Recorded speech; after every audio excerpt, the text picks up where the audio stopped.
Het is een beetje vervallen alweer. Waardeloos. En waarom? Ja, waarom? Er is bijna niks. Het is jammer. Overal leegstand.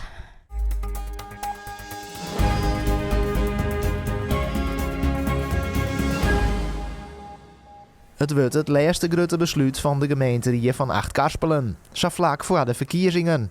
Het centrumplan moet een post dat het winkelgebied weer opkreëren moet.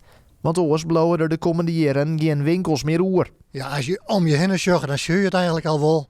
Er is een protte leegstand. Het is een centrum wat echt versteend is. Er is weinig green, weinig ontspanning. En in een moderne centrum heb je wat horeca, je wat terrassen, je wat ruimte. En hier in Boetenpost, in de auto's dwars erheen.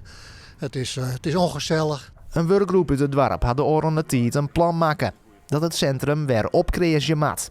Nou, dat wil we toch een gedeelte van de Kerkstraat autovrij te maken.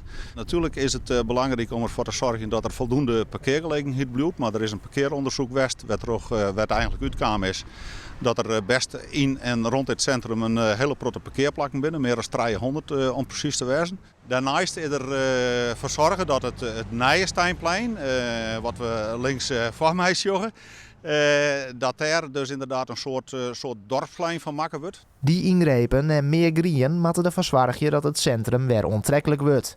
De totale kosten 2,2 miljoen euro.